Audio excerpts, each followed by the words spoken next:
Thank you very much. So I'm spending a few minutes with you for those who have volunteered to stay until the last session and last minute about the new structure of iwCLL. And I think maybe it will help you to realize that for iwCLL it's a very important moment.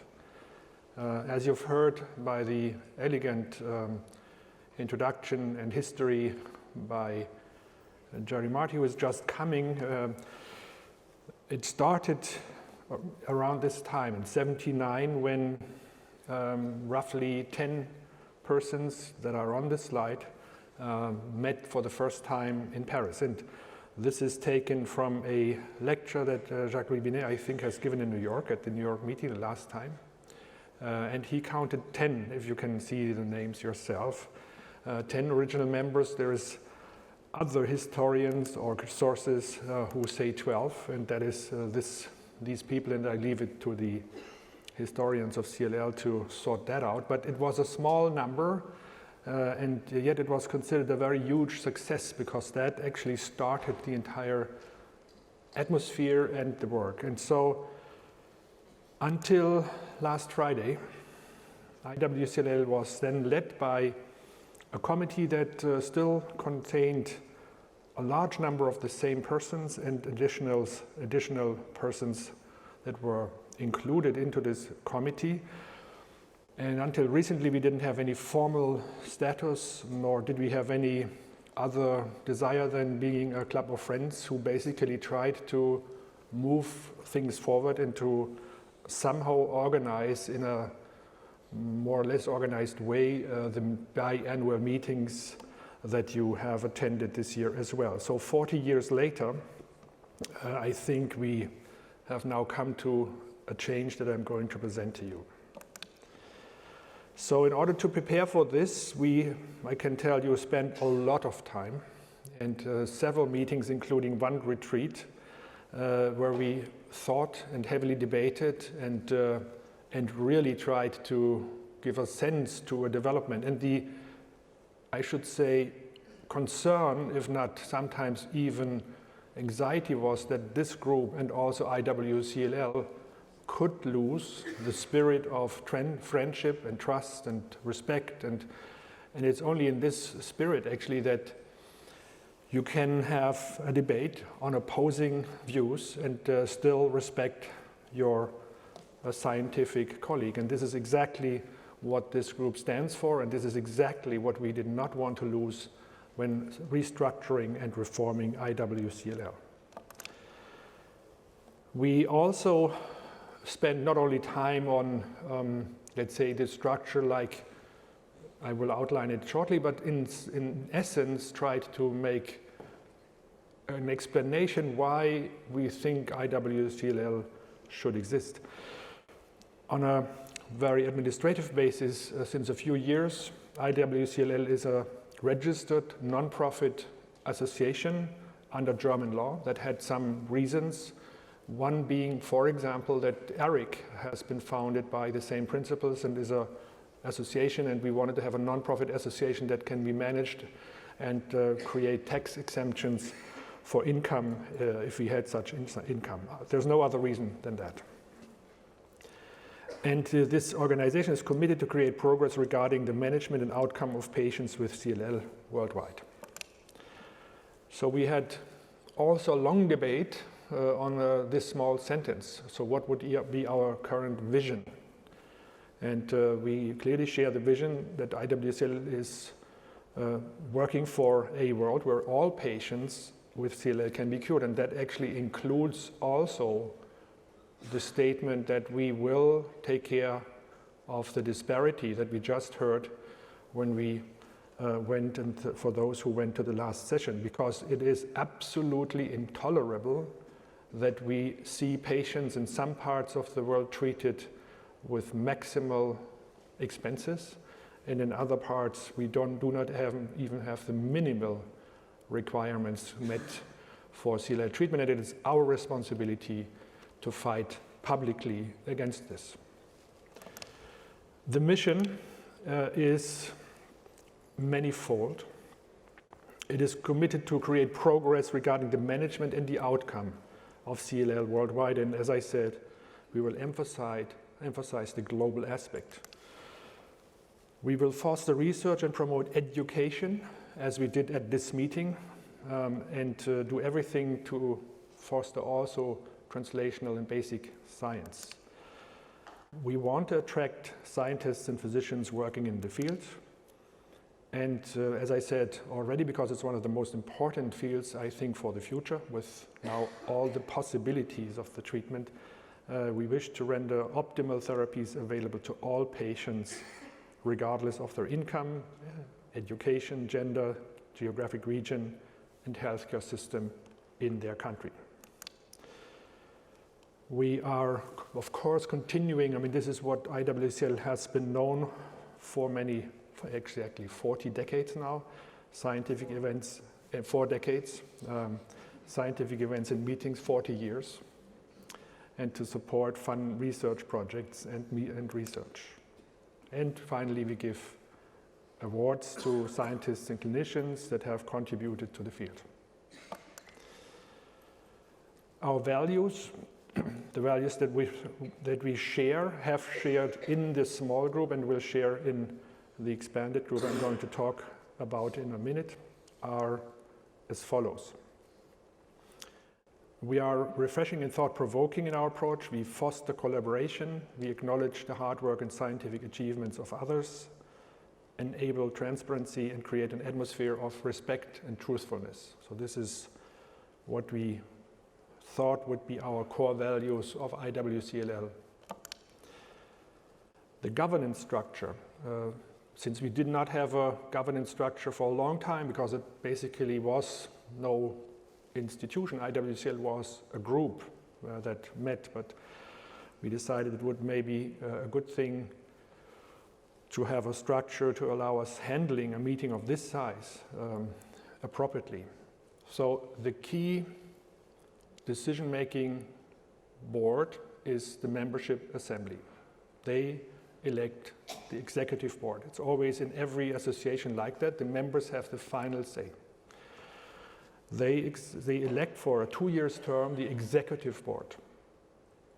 And the executive board then appoints subcommittees, for example, on disparity. That is not existing, but we will do that, on the guidelines, on nominations, on education programs, and also will influence the selection of a biannual chair, although I think in the current version, as you will see, most of these decisions will be taken by all members, and the executive board is trying to actually implement them. So it's the implementation of the decisions taken by the memberships, by the members of the iwCLL. So this is not a big change to what's happening right now. It's a clarification on how we wish to work.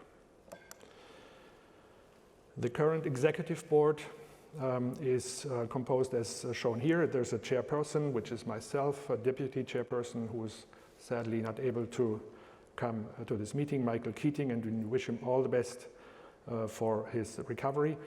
The position of a secretary was created because of the administrative things that might be done in the future in Cologne. There is always a couple of legal aspects, and so therefore this might be a position where a German-speaking person might control these interactions locally, and then finally the treasurer is Peter Hillman. So that's the current board, and the term of this board ends in 2020. So we elected last year, and we have to re-elect next year.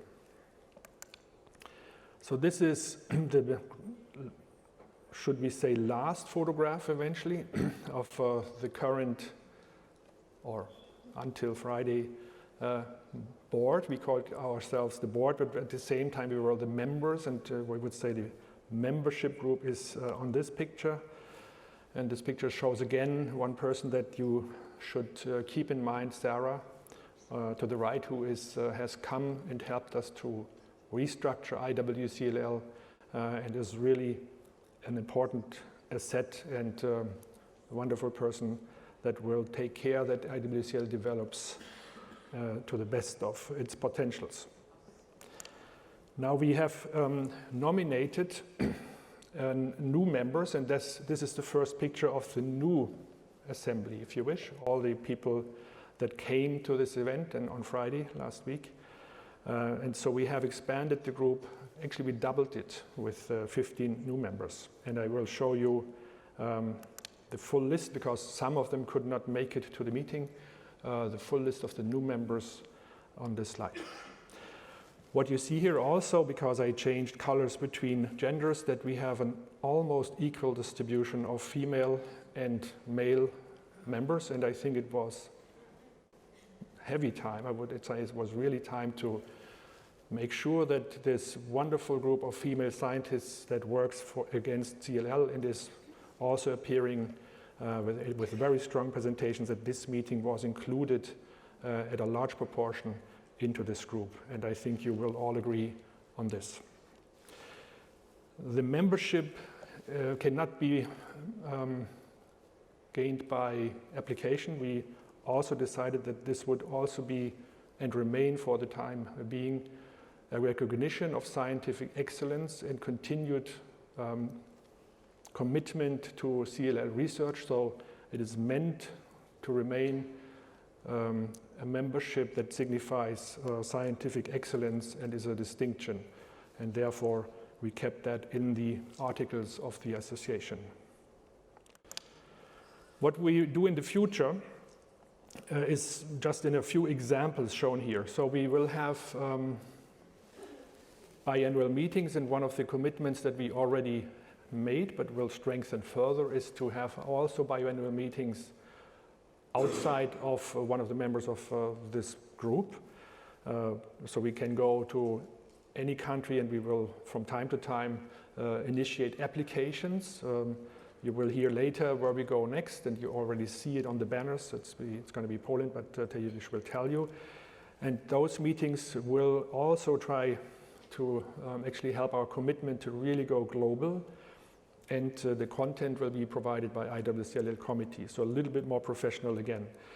We started thinking about regional conferences in partnership with local organizations. We want to strengthen local organizations, but also, let's say, give our reputation and label to activities abroad, such as in China, where you already saw the impressive uprise of science in China in CLL, or in Latin America.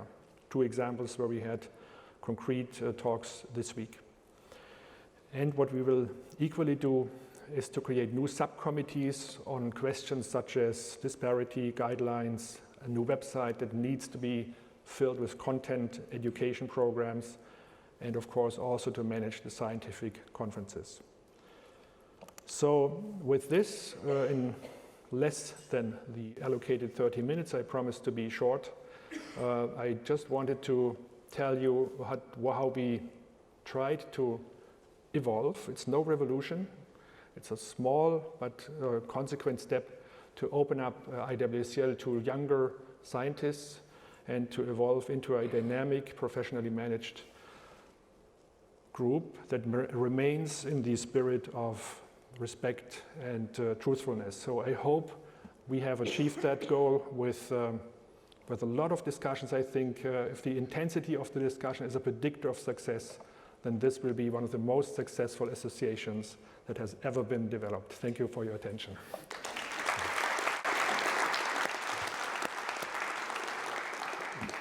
Thank you, Michael. So we have some time for comments, questions, or if people either from within the new membership or without have any thoughts, come to the microphone.